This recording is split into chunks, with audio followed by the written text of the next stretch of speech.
में शिवलिंग का दर्शन किया है तो जिस कार्य में आगे बढ़ोगे उस कार्य में तुमको मात्र 3 महीने में सफलता प्राप्त हो जाएगी। अगर शिवलिंग का दर्शन मात्र चाहे स्वप्न में हो चाहे हकीकत में हो जीवन की सफलता देता है।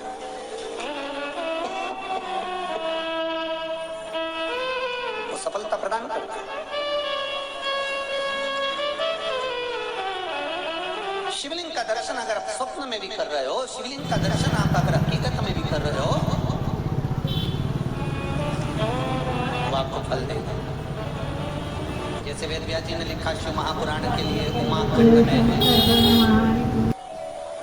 तो मुरुका जी कह रहे हैं चंचुला देवी से, सुनो चंचुला देवी, भूल से भी अगर कोई संसार में रहने वाला, पृथ्वी पर रहने वाला मनुष्य भूल से भी शिव महापुराण की कथा यदि श्रवण कर लेता है तो उसके जीवन में मात्र कुछ क्षण में सुख की अनुभूति होने लगती है। शायद इसलिए आप लोग कहते होंगे कि गुरुजी आप बार बार कहते हो 3 महीने में बाबा ऐसा, तो 3 महीना क्योंकि शिव महापुराण में स्वयं तुम रुका जी चंचुला देवी से कर रहे हैं, स्वयं वेद व्यास जी वर्णन कर रहे हैं उमाखंड के अंतर्गत पार्वती कि आप जो श्रवण, और आप लोगों से भी निवेदन है जितने आस्था चैनल पर सुन रहे हो, जितने फेसबुक पर सुन रहे हो, जितने कुबेरेश्वर बाबा की धरा पर पंडाल में बैठकर सुन रहे हो चाहे बालकनी में बैठकर सुन रहे हो, सबसे निवेदन है जिस भाव से, जिस हृदय से, जिस चित्त वृत्ति से आप शंकर की कथा को सुनोगे और हृदय लगाकर सुनते हो, शंकर के नाम का स्मरण करते हो तो बाबा आपकी मनोकामना 3 महीने में पूरी कर ही देता है। ये उसकी बटकेश्वर महादेव स्वयं शिव जहां विराजमान है बड़ के पेड़ के नीचे। कहते हैं बड़ के पेड़ के नीचे अगर कोई शिवलिंग होता है, बड़ के पेड़ के नीचे अगर कोई शंकर का स्वरूप होता है, बड़ के पेड़ के नीचे अगर कोई शिवलिंग विराजमान होता है और वहां कोई व्यक्ति 1 लोटा पानी अगर समर्पित करता है तो ध्यान देना उसके पूर्वजों को कहीं तर्पण और पिंड की जरूरत नहीं पड़ती, वो तर जाते हैं, अपने आप तर जाते हैं। बटकेश्वर महादेव बड़ के पेड़ के नीचे अगर कोई शिवलिंग विराजमान है, उस पर अगर 1 लोटा पानी भी चढ़ा है तो उसका फल अधिक मिला है, अधिक प्राप्त।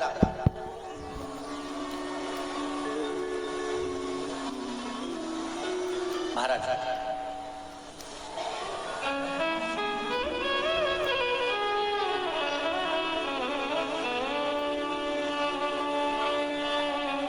पंचाक्षर मंत्र नमः शिवाय, षडाक्षर मंत्र बोलो जम के ओम नमः शिवाय, ये षडाक्षर हो गया और पंचाक्षर क्या है नमः शिवाय।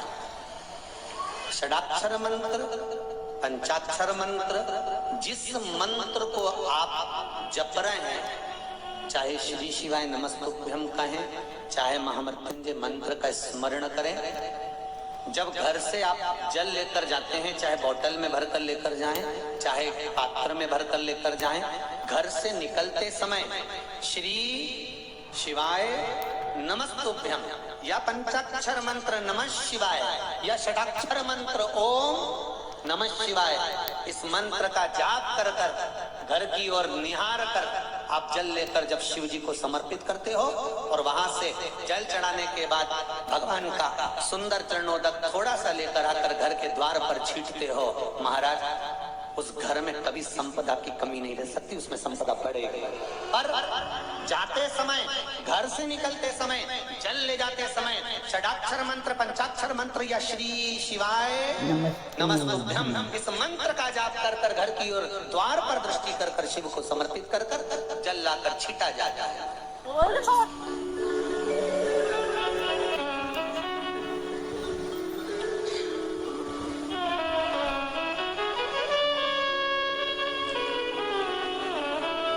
ज्योतिर्लिंग का तो नहीं कह सकता, पर उज्जैनी महाकाल का जरूर कह सकता।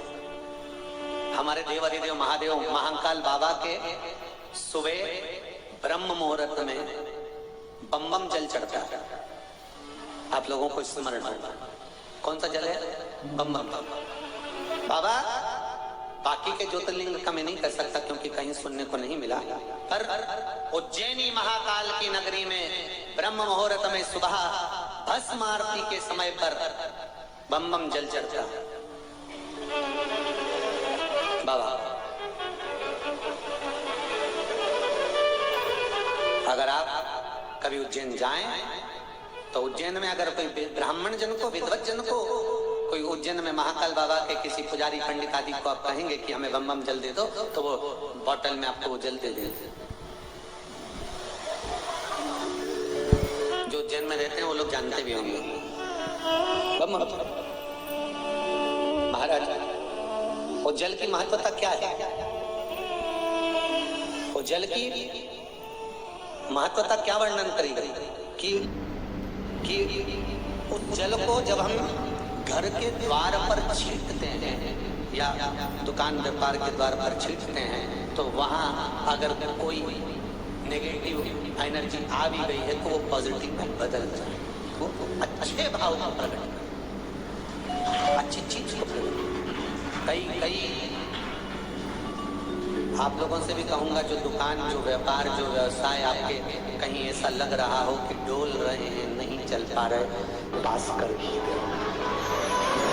परीक्षा परिवार की हो, परीक्षा घर की हो, परीक्षा समस्या की हो, परीक्षा कोई भी हो, अगर द्विजेश्वर महादेव का नाम लेकर एक लोटा जल जो देवादिदेव महादेव को समर्पित करता है, जिंदगी में कितना भी भारी दुख चल रहा है, आप 5 या 7 दिन रेगुलर लगातार प्रैक्टिकल करना चालू करो। भले आज से चालू कर दो। अगर बहुत भारी तकलीफ है, बहुत भारी दुख है, सामने खड़ा है कि ये तकलीफ बहुत भारी है, मिटी नहीं रही, आज से प्रैक्टिकल करना चालू करो। द्विजेश्वर महादेव का नाम लो, एक लोटा जल लो, शंकर भगवान को समझना जरा अच्छे से।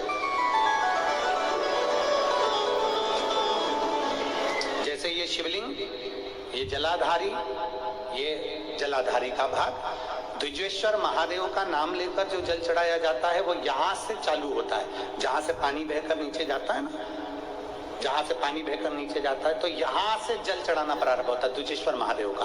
द्विजेश्वर महादेव का जल यहाँ से चढ़ाते चढ़ाते चारों तरफ घुमाते हुए वापिस जलाधारी पर आता है, जहां से जल अपन बह रहा है उधर, फिर वापिस आता है और सामने जहां तुम खड़े हो, चाहे इधर खड़े हो, चाहे इधर खड़े हो, चाहे इधर खड़े हो, वो जल वापिस आकर फिर इसी तरह से धार पड़ती पड़ती शंकर के शिवलिंग पर जाती है और द्विजेश्वर महादेव से प्रार्थना करी जाती है। तो कैसी भी दुख की घड़ी हो, वो दुख की घड़ी टल ही जाती है। वो द्विजेश्वर महादेव। एक बार सभी लोग नाम का उच्चारण करेंगे। बोल तुजेश्वर महादेव की। तुजेश्वर महादेव के नाम का उच्चारण एक बार आप करिए, बोलो नाम। तुजेश्वर महादेव। अगर नाम समझ में नहीं आए तो शिव महापुराण की पोथी उठाना, गीता प्रेस गोरखपुर की शिव पुराण लेना, उसमें द्विजेश्वर महादेव की पूरी कथा मिल जाएगी। द्विजेश्वर महादेव के नाम का उच्चारण करिए। भगवान शिव का एक अवतार द्विजेश्वर महादेव। द्विजेश्वर, और ध्यान से सुनना एकांतेश्वर महादेव का ये वृतांत। जब किसी विषम परिस्थिति में उलझे हुए हो, बहुत बड़ी समस्या सामने आकर खड़ी हो गई है, सबके हाथ जोड़ लिए, सबसे निवेदन कर लिया कि हमारा ये काम कर दो, नहीं हो रहा, सब दूर से मेहनत कर ली है, परिश्रम कर लिया है, परिश्रम तब भी जारी रखना। एक बेलपत्र, एक चावल का दाना, एक सफेद पुष्प, एक शमी का पत्ता, एक छोटी सी दुर्वा। दुर्वा जानते हो सब लोग, जो जमीन पे दूब लगी होती है, दुर्वा। एक दुर्वा, वो दुर्वा में बस, दुर्वा में वो जो दुर्वा होती है, कोई भी दुर्वा एक डंडी की होती है। दुर्वा में बस इतना ध्यान रखना कि दुर्वा एक रहे और उसमें से 2 पत्तियां निकली हुई। देखिए ना, आप लोगों ने पहले बोला थे, मुझे देखा है, दुर्वा एक हो और 2 पत्ती, एक ही कहलाई, 2 पत्ती निकली हुई दुर्वा, एक श्वेत पुष्प, शमी का पत्ता, बेलपत्र, चावल का एक दाना।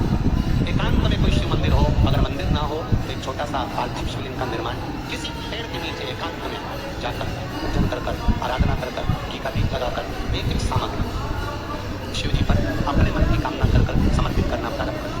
शुरुआत दुर्वा से करना। धतूरा के बाद में श्वेत पुष्प, शमी का पत्ता, चावल का दाना और बेलपत्री सबसे आखिरी में बाबा को समर्पित कर कर हृदय से प्रार्थना कर कर बाबा से निवेदन कर कर दीप, अगर मंदिर में कर रहे हो तो दीप ठंडा होने का इंतजार मत करना। अगर पेड़ के नीचे एकांत में शिवलिंग का निर्माण कर कर पूजन कर रहे हो तो दीप ठंडे होने का इंतजार करना। दीप ठंडा हो जाए तब विसर्जन करना। जो एक बेलपत्री है बस उसको घर लेकर आना, बाकी का सब विसर्जन कर आना। मेरा एकांतेश्वर महादेव उस कार्य में सफलता प्रदान कर। एकांतेश्वर महादेव की आराधना। धतूरा और धतूरे का पुष्प छोटा सा पौधा है, ज्यादा बड़ा नहीं है, कांटा लग रहा है, धतूरा लग रहा है, और उसमें भी साधारण धतूरा नहीं, जिस धतूरे के नीचे की डंडी लाल कलर की होती है, अगर वो सोमवार की अष्टमी को देवाधिदेव महादेव को समर्पित करी जाती है तो उसके घर में कभी संपदा की कमी नहीं होती है। वो धतूरा साधारण नहीं है।